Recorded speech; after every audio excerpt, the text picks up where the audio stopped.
Guys একটাবার ভাবা যায় আমাদের বাংলাদেশি মানুষের টাকায় এই পাহাড়ের গহীনে এত সুন্দর রাস্তা হয়েছে। আসলে হয়তো আমরা জানি না বাংলাদেশের সৌন্দর্য কোথায় কীভাবে লুকিয়ে আছে। বাংলাদেশে ওই যে আমার অনেক দূরে দেখেন কি বুকজোড়া রাস্তা, যেটা কিন্তু পাহাড়ের বুকে আসলে বলা যায় সত্যি অসাধারণ সৌন্দর্য। আর এই রাস্তাগুলো বাংলাদেশের পর্যটকদের থেকে বর্তমানে প্রশাসন লুকিয়ে রেখেছে প্রশাসনিক কারণে এবং এখানকার নিরাপত্তার স্বার্থে, যা কিন্তু বলাই যায় যে বাংলাদেশের যে কত উন্নয়ন এবং কত সুন্দর রাস্তা আছে, যা কিন্তু আমরা অনেকেই জানি না। সো আমরা এখন বর্তমানে আছি মিয়ানমার বাংলাদেশ সীমান্ত সড়কের কুলগেসে পোয়ামরি রাস্তাতে। আর এটা হচ্ছে কুরুকপাতার সাথে মিলিত হয়েছে এবং বাকলাই এবং ওদিক থেকে হচ্ছে গুমদুম নাইকিনচুরির সাথে সম্পৃক্ত হয়েছে এই রাস্তাটা। আর এই রাস্তাগুলো বাংলাদেশের প্রশাসন ট্যুরিস্ট না আসতে দেওয়ার কারণে এখানকার রাস্তার মাঝখান থেকে ঘন জঙ্গলে ভরে গিয়েছে। এত সুন্দর হাইওয়ে রাস্তা বাংলাদেশের বর্ডার রোড, যা কিন্তু ভাই সত্যি ভ্রমণপ্রেমীদের মন কেড়ে নেবে। হয়তো আমরা বাংলাদেশি মানুষ এখনও জানি না যে বাংলাদেশের সৌন্দর্য কতটা বৃদ্ধি পেয়েছে, কতটা সুন্দরভাবে সাজানো হয়েছে। যখন হয়তো পর্যটকের জন্য সব কিছু উন্মুক্ত হয়ে যাবে আপনারা জানতে পারবেন হ্যাঁ বাংলাদেশ একসময় এতটা উন্নত ছিল না, এখন খুবই উন্নত। এবং এই বর্ডার রোড ধরে আপনি সরাসরি চলে যেতে পারবেন কক্সবাজার, সাজেক, তারপরে হচ্ছে খাগড়াছড়ি, ওদিক থেকে আপনি হচ্ছে সম্পূর্ণটা বেরোতে পারবেন। 1027 কিলোমিটার সম্ভবত এই রাস্তাটা। আর যা কিন্তু এখনও বাংলাদেশ সেনাবাহিনী এই কাজ চলমান রেখেছে। আশা করি বাংলাদেশের মানচিত্র দৃশ্যমান হয়ে যাবে এই রাস্তার মাঝখান দিয়ে। আর সেই সাথে আমরা এখন আছি বাংলাদেশের মিয়ানমার সীমান্ত সড়কে।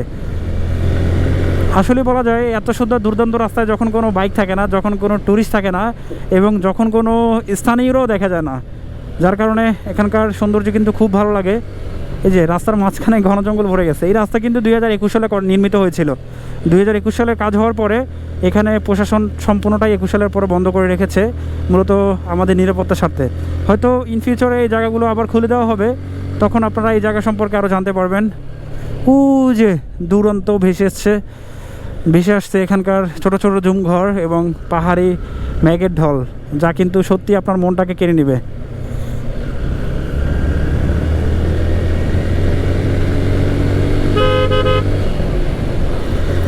রাস্তার মধ্যে কোনো গাড়ি ঘোড়া না থাকার কারণে ভাই আপনি ফিল নিয়ে এবং নিজের মতো করে বাইক চালাতে পারবেন। যদিও আমি লেনের বাইরে কখনো যাওয়ার চেষ্টা করব না, কারণ অপোজিট থেকে গাড়ি আসলে হয়তো সমস্যা হতেই পারে।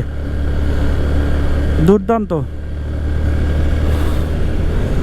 পুরো সবুজে ঘেরা। এখনও আমাদের পোয়ামরি হচ্ছে 16 কিলোমিটার।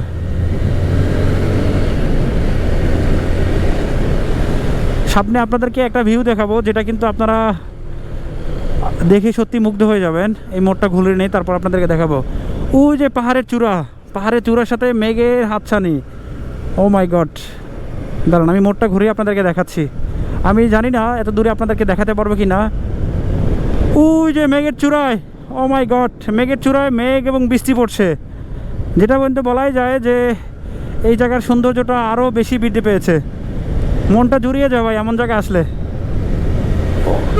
বাংলাদেশে এত সুন্দর রাস্তা আছে ভাই, আপনি না আসলে জানতে পারবেন না, আপনাকে আসতে হবে।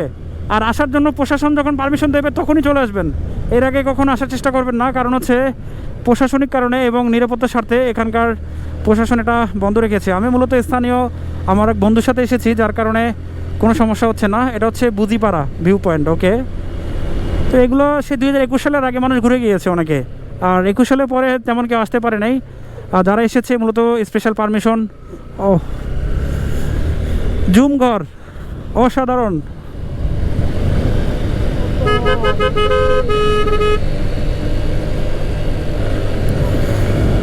আল্লাহ, তুমি কি দেখে এত সুন্দর পৃথিবীটাকে বানিয়েছো বলো। তোমার সৌন্দর্য আসলে আমরা শেষ করতে পারতেছি না ঘুরে।